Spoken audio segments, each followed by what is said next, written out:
IIT Delhi और IIT Gandhinagar के directors से ये मांग कर रहे हैं कि ये जो फेलियर रहा, जो अभी इन दो फेलियर से वो अपना हाथ खड़ा कर रहे हैं, चाहे वो आईआईटी दिल्ली हो चाहे आईआईटी गांधीनगर हो, वो एक तो पब्लिकली अपॉलजी मांगे कि ये जो इंसिडेंट हुआ, आने वाले समय पर ये इंसिडेंट बिल्कुल भी किसी भी छात्र छात्रा के साथ घटित ना हो। जीरो सिक्योरिटी थी, ना वहाँ पर कोई रोप था, ना वहाँ पर कोई हेलमेट था जो कि छात्रा को दिया गया। एक जो नेगलेंस वहाँ पर जो हुई, उसकी एक्सेप्टेंस आईआईटी दिल्ली करे और आईआईटी गांधीनगर करे। जो फेलियर हुआ, जो छात्रा के साथ जो फेलियर हुआ, जो घटना घटी, उसके परिवार को भी एक कंपनसेशन मिली। साथ ही साथ हाल ही में दिल्ली विश्वविद्यालय छात्र संघ के नतीजे जो आए, मैं सबसे पहले धन्यवाद करना चाहूँगी दिल्ली विश्वविद्यालय का, दिल्ली विश्वविद्यालय के एक एक छात्र का और न्यायालय का, जिन्होंने बहुत ही शांतिपूर्वक ये पूरा जो इलेक्शन का जो प्रोसीजर था वो पूरा किया। और अखिल भारतीय विद्यार्थी परिषद ने 4 में से 2 सीटें, जो बहुत ही इम्पोर्टेंट प्रभावशाली सीटें हैं, उपाध्यक्ष और सचिव पद की, वो भारी मतों से जीता। उपाध्यक्ष में हमारे भानु प्रताप जी, जिन्होंने 24,766 मतों से विजय प्राप्त करी, उनका जो मार्जिन रहा, वोटिंग मार्जिन रहा, वो 8,762 रहा। साथ ही साथ हमारे सचिव पद में हमारे मित्रविंदा जी रही, जिन्होंने 16,703 वोटिंग पाई और उनका जो वोटिंग मार्जिन था वो 1,467 था। साथ ही साथ विद्यार्थी परिषद ने दिल्ली विश्वविद्यालय में अधिकतर कॉलेजेस में विजय प्राप्त करी। क्लीन स्वीप हमारे जो कैंडिडेट्स थे वो जीते। हमारे अधिकतर काउंसलर्स एबीवीपी के मैक्सिमम कॉलेजेस में हमने विजय प्राप्त करी। और जो 10 कॉलेजेस हैं जहाँ पर 6 डूसू और 4 नॉन डूसू कॉलेजेस में, वहाँ पर भी हमने क्लीन स्वीप विजय प्राप्त करी। 2 सीटों में कुछ कमियां रही। आने वाले समय में जो कमियां रही, विद्यार्थी परिषद पूरा कोशिश करेगा कि आने वाले समय में अगले साल और जो कमियां रही उसकी समीक्षा भी होगी। और अगले साल विद्यार्थी परिषद और एबीवीपी, हम यहाँ से मंच से वादा करते जा रहे हैं कि अगले वर्ष 4 सीटें अखिल भारतीय विद्यार्थी परिषद विजय प्राप्त करेगी और क्लीन स्वीप करेगी। मैं एक आपको जानकारी के लिए मुझे बताना महसूस हो रहा है कि इस पिछला वर्ष जो रहा है, इसमें एबीवीपी की भारत में जो कुल सदस्यता हुई है वह अभी तक के रिकॉर्ड तोड़ हुई है। 55,12,470 हमारी कुल मेंबरशिप देश में इस वक्त हुई है इस वर्ष। इसमें हमारे जो उद्घाटन के पूर्व जो हमारा मंत्री प्रतिनिधन होता है, निर्वर्तमान जो हमारे राष्ट्रीय महामंत्री थे, उन्होंने उस मंच से घोषणा की है उसकी, जिसमें 55 लाख से ज़्यादा सदस्यता हमारी इस वर्ष हुई है। और दूसरी बात ये कि अधिवेशन के अंदर, पूरे अधिवेशन के दौरान चुनाव का रिजल्ट भी आया डूसू का। हमारे कैंडिडेट भारी मतों से जीते भी हैं। भानु हमारे सबसे ज़्यादा डिफरेंस से, सबसे ज़्यादा लीड से जीते हैं। मित्रविंदा हमारी बहन जीती है। ये सभी एक समय वहाँ हुआ है। तो उसके अतिरिक्त हमने इस वर्ष विद्यार्थी परिषद आगामी समय में किन विषयों पे काम करने वाला है, वो उसकी भी घोषणा की है। तो जैसे हमने बताया कि जो शिक्षण संस्थानों की गुणवत्ता जो गिरती जा रही है, एक जो शैक्षणिक शुल्क वृद्धि है वो जो बढ़ती जा रही है, वो खाद्य पदार्थ, जो भी शिक्षा जगत से संबंधित विषय है, इन पर विद्यार्थी परिषद आने वाले वर्ष में सर्वे करने वाली है। पूरे देश भर में हम इस पर सर्वे करेंगे, इसकी रिपोर्ट भी हम लोग बनाने वाले हैं। दूसरा, इस वर्ष हमने एक कार्यक्रम लिया है खेल कुंभ, नगर खेल कुंभ, मतलब हर नगर में एक खेल कुंभ होगा जिसमें जो सारे गेम्स है, लोकल गेम्स होंगे, नेशनल गेम्स है, ओलंपिक के गेम्स है, सभी का वहाँ पर कंपटीशन होगा, सभी के खेल वहाँ खेले जाएंगे। तो ऐसा नगर कुंभ का भी एक हमने इस बार अभियान लिया है। और आप सबको ध्यान होगा कि पिछली वर्ष हमने एक परिसर चलो अभियान लिया था। क्योंकि कैंपसों में स्टूडेंट्स की जो अटेंडेंस है, उपस्थिति है, वो कहीं ना कहीं गिरती हुई दिख रही थी। तो उसको बढ़ाने के लिए कैंपस चलो परिसर चलो अभियान हमारा रहा है। तो वो अभियान इस वर्ष भी हमारा यथावत रहेगा। इस वर्ष भी हम उस पर काम करने वाले हैं पूरे इस वर्ष में। ऐसे अनेक कार्यक्रम हुए हैं। बाकी जो हमारे राष्ट्रीय कार्यक्रम है वो तो होते ही हैं। मुख्यतः ये 3 चीज़ें। हाँ, एक चीज़ और कि इस वर्ष हमने तय किया है कि छात्र संसद, विद्यार्थी संसद करेंगे 3 प्रकार की। और तीनों जो संसद है वो दिल्ली में आयोजित होने वाली है। एक रहेगी छात्रा संसद, जो रहेगी 8 मार्च 2025 को। एक रहेगी पूर्वोत्तर विद्यार्थी जो है उनकी संसद रहेगी जो 9 मार्च को रहेगी, और एक रहेगी जनजातीय विद्यार्थी की जो रहेगी 10 मार्च को। तो ऐसे 3 छात्र विद्यार्थी संसद भी हमारी दिल्ली में इस वर्ष आयोजित होने वाली इस सत्र में। और कुल मिला के देखें तो विद्यार्थी परिषद पूरे वर्ष भर का एजेंडा इस अधिवेशन में हमने तय किया है, उस पर हम काम करने वाले हैं। और ये जो हमारे प्रस्ताव पारित हुए हैं, इन सभी प्रस्तावों को लेकर हम कैंपसों में जाएंगे, विद्यार्थियों के बीच में जाएंगे और उनको हम इससे जोड़ते हुए इसमें जो सकारात्मक काम होंगे, कार्यक्रम आयोजन हमारे पूरे वर्ष पर इस रिलेटेड हमारा विद्यार्थी परिषद आगामी वर्ष में चलने वाला है। आपको ध्यान होगा कई साल से हो रहा है, उसको अभी तक कुछ किया मैंने किया ना, बहुत कुछ किया मैम। आप देखिए अभी लास्ट में जब नीट का जो रिजल्ट आया, नीट यूजी का, और एकदम से क्लेम होने लगे सारे विषय उसमें, तो 4 तारीख को शायद रिजल्ट आया था। और आपने चूंकि उस समय हमारी एनईसी बैठक चल रही थी, तो 4 तारीख को ही हमने शाम को प्रेस नोट जारी किया, 4 या 5 तारीख को, और 7 तारीख को दिल्ली में एनटी ऑफिस के बाहर हमारा प्रदर्शन था। मैं स्वयं उसमें उपस्थित था, हर्षी उसमें थे। हमारे प्रदर्शन में आप सब लोग आए भी थे। हमने प्रदर्शन किया और हमने हमारे फर्स्ट डे से मांग थी, from the first day we were demanding कि किसी भी इस प्रकार की जो घटना हुई है इसमें सीबीआई की जांच हो। तो कई घटनाएं हो चुकी हैं। हाँ। पेपर लीक की, क्या पेपर लीक की तो कई सारी घटनाएं हो गई हैं। कई घटनाएं हुई ना, हर घटना पर हमने एक्शन लिया है, हर घटना पे हमने सरकारों से मांग की, आंदोलन किए। रिजल्ट आया है, मतलब सीबीआई की जांच हमने डिमांड की और सीबीआई की जांच हुई है। हम 4 बार उनसे भी मिले हैं, धर्मेंद्र प्रधान जी से मिले हैं, उनको भी बताया, उनको हमने रिपोर्ट भी पेश की, हमने सारे स्टडी करके पूरा बताया और अंततः सीबीआई की जांच हुई। हमारी फर्स्ट डे से डिमांड थी सीबीआई की जांच हो, क्योंकि हम लोग एक अल्टीमेटली सरकारी अथॉरिटी नहीं है ना, हम एक ऑर्गेनाइजेशन है, प्रेशर बिल्डिंग ऑर्गेनाइजेशन है, ऐसा लोग कहते हैं, और हम एक स्टूडेंट ऑर्गेनाइजेशन, हमारा काम है स्टूडेंट हित में आवाज़ को बुलंद करना, वो हमने किया है। और एनडीए के खिलाफ भी हमने जांच की मांग की, सीबीआई की जांच की मांग की, वो हुई नीट विषय में भी और सभी विषय में। आप पूर्व में देखेंगे, आप राजस्थान में लास्ट ईयर जो रीट का पेपर लीक हुआ था, लास्ट ईयर, उसमें हमारे कार्यकर्ताओं ने कितनी लाठियां की, आप देखिए उस समय कितने राजस्थान में, जयपुर में, हर जगह हमने लामबंद तरीके से आंदोलन चलाया और उसका परिणाम भी हुआ कि वो एग्जाम पूरा डिस्टर्ब नॉर्थ दिल्ली हुआ। एक दूसरा, इतना आप पैसा खर्चा करते हैं, चुनाव का आराम से भी कर सकते हैं, ट्रांसफरिंग थोड़ा सा आगे से होगा। और दूसरा क्वेश्चन ये कि आपने थोड़ा स्टूडेंट को क्लास में, आप सारे बोलते हैं डिजिटल इंडिया, तो आप डिजिटल कॉलेज में भी करेंगे, स्टूडेंट जाए अपना थंब लगाए तो अटेंडेंस सीधा प्रिंसिपल के पास और टीचर भी आए, तो ऐसा कुछ कर रहे हैं कि आप डिजिटल का तो विजन लेके चले। और एक और क्वेश्चन कि आज तक जितने भी हुए कि मैंने पिछली बार भी सर बैठे हुए सेकंड सीट पे कि आपका जो एसओएल है वो भी आपका विद्यार्थी टीचर का कहीं ना कहीं उसको वोटिंग का अधिकार नहीं है। 3 बारी मैं कॉन्फ्रेंसिंग के 3 साल से कर रहा हूँ, तो उनको भी आपने राइट्स नहीं दिया। उसके बाद एक क्वेश्चन ABCD भी ये है कि सभी जितने भी कैंडिडेट आपके आते हैं वो बुद्धिज्म से आते हैं, बाकी है नहीं, साइंस वाले नहीं है, इलेक्ट्रॉनिक वाले नहीं है, वो भी है, उनको भी ना चांस हो, सिर्फ बुद्धिज्म वाले ही आ रहे हैं यहाँ पे इलेक्शन लड़ने।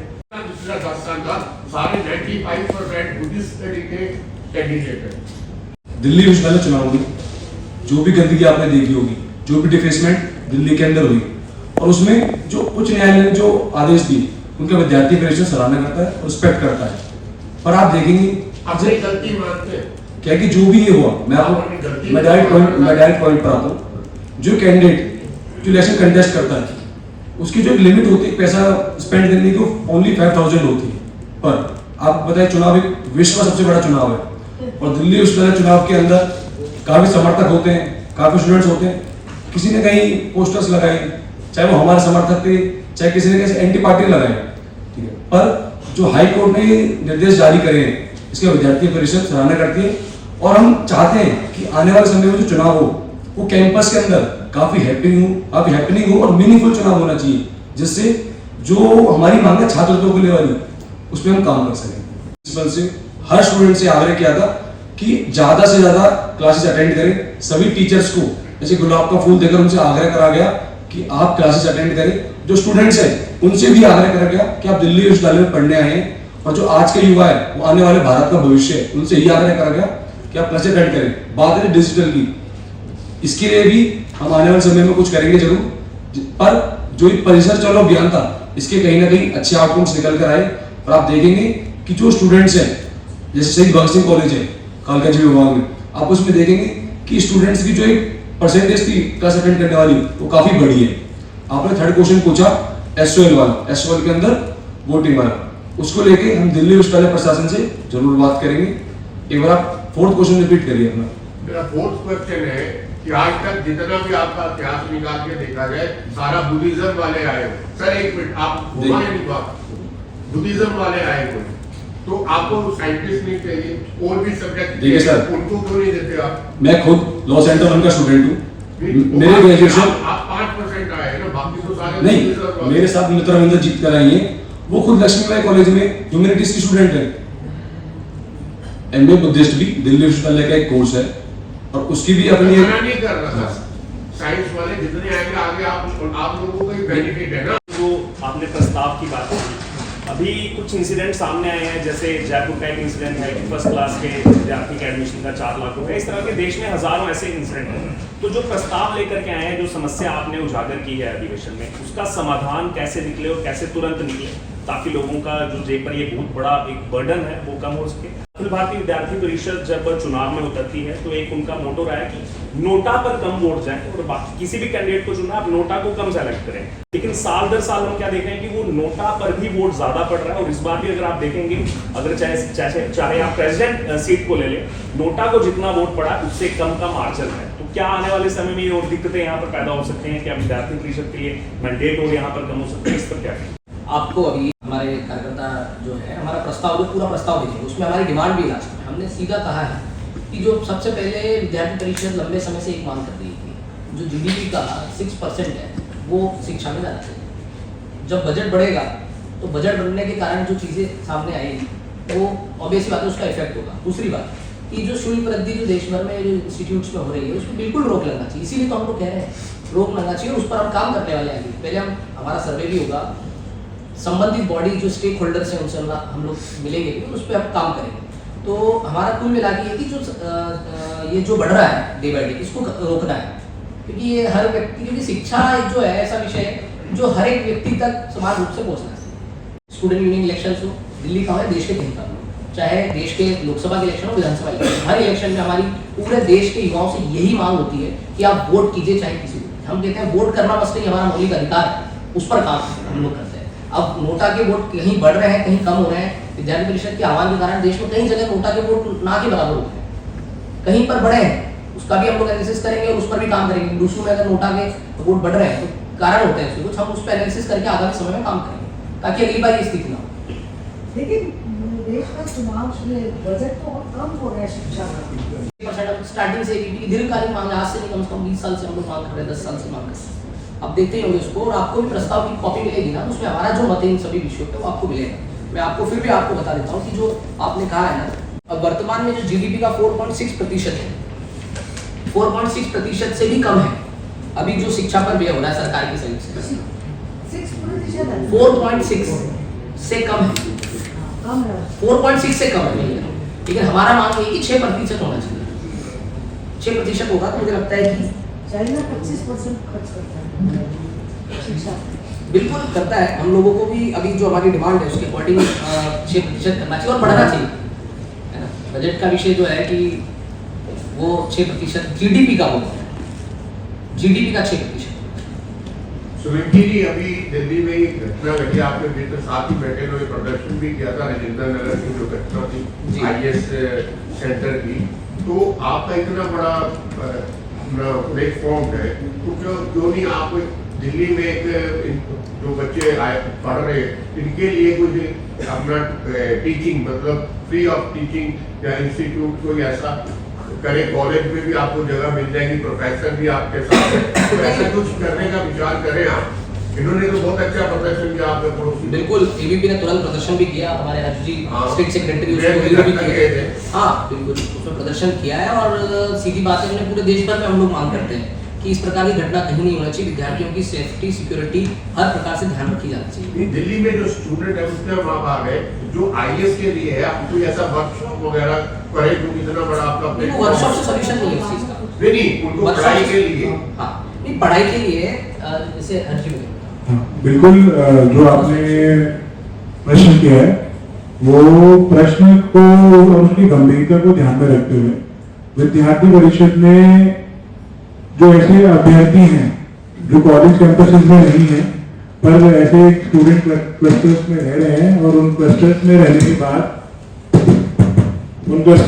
के बाद अपनी पढ़ाई कर रहे हैं और संसाधन का अभाव है, मुंह मांगा पीजी का किराया नहीं दे सकते हैं, घरों का किराया नहीं दे सकते हैं, जो एग्जॉर्बिटेंट फीस है वो नहीं दे सकते, उनको लेकर अलग अलग कॉलेजेस में स्टडी सर्कल्स विद्यार्थी परिषद आज से नहीं पिछले कई वर्षों से चलाता है। उन स्टडी सर्कल्स में हर महीने अलग अलग विषयों को लेकर, पॉलिटी का कोई विषय है, हिस्ट्री का कोई विषय है, एंशिएंट हिस्ट्री है, ज्योग्राफी का विषय है, वर्ल्ड ज्योग्राफी, ऐसे अलग अलग विषयों को लेकर उस पर टॉक्स करना, उस पर नोट्स प्रोवाइड करना, शोध जो विद्यार्थी परिषद का एक आयाम है वो ऐसे स्टडी मटेरियल तैयार करके उनको देता है। और न केवल यूपीएससी एस्पिरेंट्स बल्कि सीयूईटी एक नया एंट्रेंस एग्जाम जो है आया है, दिल्ली विश्वविद्यालय इतना बड़ा विश्वविद्यालय और बाकी केंद्रीय विश्वविद्यालय भी सीयूईटी के माध्यम से अभी एडमिशन देते हैं, तो उसमें भी बहुत सारे कोचिंग संस्थान अभी सीयूईटी को लेकर कोचिंग देने लगे हैं। तो विद्यार्थी परिषद जैसे ही फॉर्म निकलता है तभी से सीयूईटी की निःशुल्क कोचिंग देना शुरू करता है। पहले डीयूईटी होता था उसकी निःशुल्क कोचिंग देता था, जेएनयू में एंट्रेंस होता है उसकी निःशुल्क कोचिंग देता है, जामिया में एंट्रेंस होता है, जामिया की जो यूनिट है वो वहाँ निःशुल्क पढ़ाती है। और आपने डिजिटल का भी प्रश्न किया तो डिजिटली भी हम उसको बढ़ा रहे हैं, दिल्ली में भी पढ़ाते हैं और दिल्ली के उन ट्यूटोरियल्स को अपलोड करके देश के अलग अलग विश्वविद्यालयों में जो हमारी यूनिट्स है हम भेजते हैं। एक प्रश्न जो आपने भानु जी से किया था एसओएल का छात्र संघ में होना या ना होना, इस पर विचार निश्चित ही होना चाहिए। आपको डिग्री डीयू देती है, बिल्कुल, मैं उसी पे आ रहा हूँ। डिग्री में लिखा जाता है, मैं बिल्कुल आपका प्रश्न में समझ पा रहा हूँ क्योंकि आपने जब प्रश्न किया तो बोला कि पिछले वर्ष भी आपने प्रश्न किया था 3 सालों से कर रहे हैं। हाँ, तो एसओएल को लेकर जो एसओएल की डिमांड्स हैं सिर्फ इसीलिए कि वहाँ छात्र संघ नहीं है, तो ऐसा बिल्कुल भी नहीं है कि एसओएल को विद्यार्थी परिषद अनदेखा करती है। जैसी यूनिट्स हमारी किसी रेगुलर कॉलेज में बनती है उससे कहीं ज्यादा मजबूत यूनिट इकाई हमारी एसओएल में है, संख्या के आधार पर अगर मैं आपको स्टैट्स बताऊं। साथ ही एसओएल का जो विद्यार्थी है वो हफ्ते भर कॉलेज कैंपसेस में नहीं आता है, वो वीकेंड्स पे कॉलेज कैंपसेस में आता है, is not a regular student. तो इस दिशा में आगे बढ़ते हुए कि उनके जो वीकेंड्स में वो कॉलेजेस आते हैं, जिन कॉलेजेस में उनकी क्लासेस लगती हैं, उन कॉलेजेस के इश्यूज को एड्रेस करना वो दिल्ली विश्वविद्यालय छात्र संघ भी करता है। ऐसा नहीं है कि एसओएल इंक्लूसिव नहीं है तो दिल्ली विश्वविद्यालय छात्र संघ उन एसओएल के स्टूडेंट्स की बात नहीं करता है। जैसे उदाहरण के तौर पर बताऊं, जब एसओएल के एग्जाम पिछले वर्ष हो रहे थे तो आप लोगों ने हमें ये अवगत कराया कि मोतीलाल नेहरू कॉलेज में टेंट में जो स्टूडेंट्स हैं वो दे रहे हैं। तो सबसे पहले उसकी जो आवाज थी वो विद्यार्थी परिषद लेड छात्र संघ ने उठाई और उन कॉलेजेस में टेंट में ना होकर उनकी डेट शीट बदल के उन एग्जाम्स को ठीक किया गया। तो एसओएल के विद्यार्थियों की भी चिंता विद्यार्थी परिषद करता है। तो जैसे ही वो हमारा एक कार्यक्रम मात्र संपन्न हुआ, रिजल्ट हाईकोर्ट ने स्टे लगाया और सफाई के बाद आया 2 महीने बाद, पर विद्यार्थी परिषद की जो एक्टिविटीज है वो चुनाव के अगले दिन से ही कॉलेज कैंपसेस में शुरू हो गई थी। जो मैनिफेस्टो पे हमें काम करना था उस मैनिफेस्टो को लेकर हम स्टूडेंट्स के बीच में जा रहे हैं, जहां हमें ज्ञापन देना है हम ज्ञापन दे रहे हैं। जिस यूनिट को लग रहा है कि वहाँ पे परिसर, परीक्षा, पाठ्यक्रम, परिसर और परिणाम को लेकर कोई प्रॉब्लम है वहां हम बात कर रहे हैं। किसी कॉलेज में महिला छात्राएं जो है, विमेन स्टूडेंट्स जो हैं, उनके समस्याओं को लेकर कुछ समस्या, उनकी इश्यूज को लेकर कुछ विषय एड्रेस करना है, जो हमने पिछले 2 महीने में भी किया है। ऐसा नहीं है कि 2 महीने तक अगर रिजल्ट नहीं आया तो विद्यार्थी परिषद की इकाइयों ने काम नहीं किया है। और मैनिफेस्टो को लेकर अभी जो 2 हमारे प्रत्याशी जीत गए हैं, अभी प्रतिनिधि बन गए हैं, और 2 आपने बताया कि हमारे नहीं है, तो अल्टीमेटली वो सारे स्टूडेंट्स ही हैं। और विद्यार्थी परिषद अपने मैनिफेस्टो में जो विषयों को रखती है वो सभी स्टूडेंट सेंट्रिक विषय हैं। हमारे मैनिफेस्टो का नाम ही स्टूडेंट फेस्टो था और उससे पहले जो हमने मैनिफेस्टो लॉन्च करा था उसका नाम ही मैनिफेस्टो था। तो मुझे नहीं लगता कि बाकी 2 जो प्रतिनिधि हैं उनको विद्यार्थियों की समस्याएं जो विद्यार्थी परिषद ने विद्यार्थियों के माध्यम से इकट्ठी की है। विद्यार्थी परिषद ने जब अपना मैनिफेस्टो बनाया था, हमने प्रेस वार्ता के माध्यम से आप सभी के बीच में रखा था और उसमें हमने आपको बताया था कि हमने हर शैक्षिक संस्थान जो विद्यार्थी परिषद जहाँ है और जहाँ दिल्ली विश्वविद्यालय छात्र संघ है वहाँ के विद्यार्थियों के फीडबैक के आधार पर वो बनाया था। तो मुझे नहीं लगता कि बाकी किसी अन्य स्टूडेंट ऑर्गेनाइजेशन के जो जीते हुए प्रतिनिधि हैं वो स्टूडेंट के फीडबैक को निगलेक्ट करेंगे, इसलिए विद्यार्थी परिषद के साथ मिलकर काम करेंगे। डिफरेंट कॉलेजेस और 141 से अधिक प्रत्याशी हम जीत चुके हैं अलग अलग कॉलेजेस में। स्टूडेंट हूँ, पर मैं दिल्ली से नहीं थी, तो जब मैं भी अपने फर्स्ट ईयर में आई थी मुझे भी ज्योग्राफी का ज़्यादा नहीं पता था, मुझे डॉक्टर्स का जैसा आपने बताया आइडिया नहीं रहता, क्योंकि हम स्कूल के बाद जस्ट कॉलेज में आते हैं, it's a very new world for us. तो उसी को ध्यान में रखते हुए इससे बहुत पहले एबीवीपी ने इस साल का जो अपना स्टूडेंट फेस्टिवल निकाला, जिसमें विभिन्न सेंटर्ड इश्यूज पे ध्यान रखते हुए हमने ये मांग करी है कि हर एक दिल्ली यूनिवर्सिटी स्टूडेंट में काउंसलर्स और गायनेकोलॉजिस्ट वो अवेलेबल कराए गए, and not just 2 days of the week, throughout the week during all the college hours हर कॉलेज के अंदर काउंसलर्स और गायनेकोलॉजिस्ट होने चाहिए।